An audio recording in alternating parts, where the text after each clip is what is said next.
नमस्कार शेतकरी मित्रांनो, आपण आहोत आज दहिपळ तालुका वाशी जिल्हा धाराशिव येथील आपले प्रगतील शेतकरी उमेश चव्हाण साहेब आणि नारायण चव्हाण साहेब यांच्या शेतामध्ये ज्यांनी 9 महिन्यापूर्वी ही पेरूची लागवड केली होती. तैवान पिंक जातीचा पेरू आहे.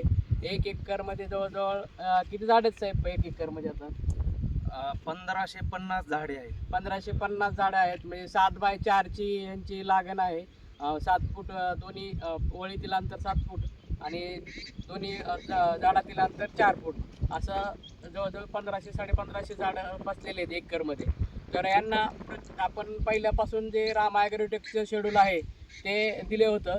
तर पहिल्यांदा सुरुवातीला ज्यावेळेस लहान झाडं होती त्यावेळेस आपण त्यांना ज्ञानशक्ती, रूट मॅजिक आणि मायक्रोन्यूट्रंट याची ड्रेंचिंग दिली होती, म्हणजे ड्रिपने सोडलेलं होतं. आणि त्यानंतर स्टीम ग्राउंड रामागोल्डची फवारणी दिली होती.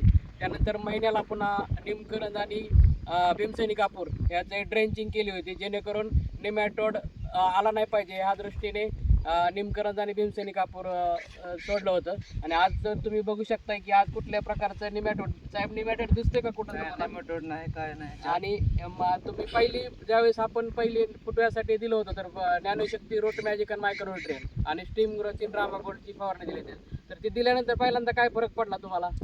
की त्याने फुटवा वगैरे आला, काळुंकी ही आली.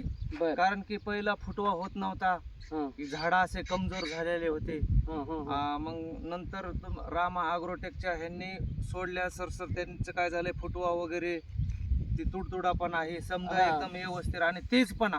सगळ्यात महत्वाचा म्हणजे तेजपणा आणि फुटवा जास्त, फळ वगैरे बी एकदम व्यवस्थित आलेले आहेत. म्हणजे आता तुम्ही पूर्ण शेड्यूल राम ॲग्रोटेकचं वापरले पूर्ण महिन्याला. निमकरंज, भीमसेनी कापूर 1 लिटर निमकरंज, 500 झाडाला 1 लिटर निमकरंज आणि 250 ग्रॅम भीमसेनी कापूर ह्याची ड्रेंचिंग केली जाते. त्यामुळे निमॅटोड जर बघितला प्लॉटमध्ये, तुम्ही सगळं पूर्ण प्लॉट बघितलं तर कुठेही निमॅटोड दिसत नाही आहे, जे की आपलं निमॅटोडसाठी कंट्रोल. म्हणजे पेरूच्या बागामध्ये सगळ्यात जर प्रॉब्लेम असेल तर निमॅटोडचा असतो. ती जर कंट्रोल झाला तर तुम्हाला म्हणजे पेरू बागामध्ये काही अडचण नाही बाकीच्या गोष्टी. आणि त्यांनी आता प्रत्येक महिन्याला आपल्याकडून डोस घेत आहेत. बायोसमृद्धीचा डोस आता सोडलेला आहे. आता तुम्ही जर बघितलं तर फळं धरलेले आहेत. आता 25-30 फळं दिसत आहेत तुम्हाला. आता फुटवा पण आहे, फुटवा पण आहे, एकदम जोरात फुटवा आहे.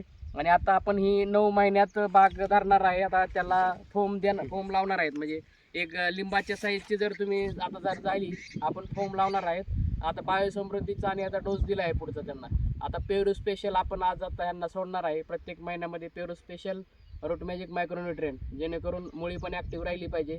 मुळी जगली तर आपण वरचे फळं किंवा पानं जगणार आहेत. रूट मॅजिक जे आहे आपलं प्रोडक्ट, रूट मॅजिक ते वापरणार आहोत आणि त्याच्याबरोबर मायक्रोन्यूट्रिएंट. आणि आता पेरू स्पेशल आज आपण ह्या बागेला सोडणार आहोत. पेरू स्पेशलमुळं तुमची जी फळं आहे, फळ मोठं होणार आहे आणि एकसारखे फळ येणार आहेत.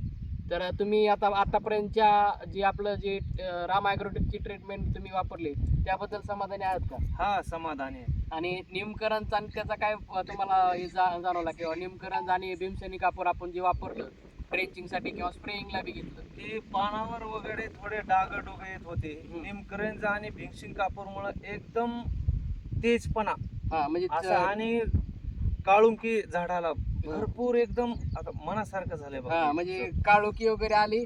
आणि तुम्हाला जी बुरशीनाशक निमकरंज आणि भीमसेनी कापूर ही बुरशीनाशक म्हणून आणि कीटकनाशक म्हणून वापर होतो, जे की ड्रेंचिंगला पण चालतंय. तुम्हाला निमॅटोड जर भीमसेनी कापूर आणि निमकरंज जर वापरलं तर निमॅटोड कुठल्याही प्रकारचं येणार नाही. महिन्याला कमीत कमी 500 झाडाला 1 लिटर निमकरंज आणि 250 ग्रॅम भीमसेनी कापूर आपण सोडतोय या झाडाला. म्हणजे 1500 झाडाला जवळजवळ 3 लिटर निमकरंज सोडतोय आणि 1.25 किलो जवळजवळ भीमसेनी कापूर आपण वापरतोय. त्याची स्प्रेइंगसाठी पण आपण वापरतोय. आता हे समाधान आहात का तुम्ही? आता 2-3-4 महिन्यापासून तुम्ही शेड्यूल वापरताय, त्याबद्दल तुम्ही समाधानी आहात? हा, समाधानी. धन्यवाद.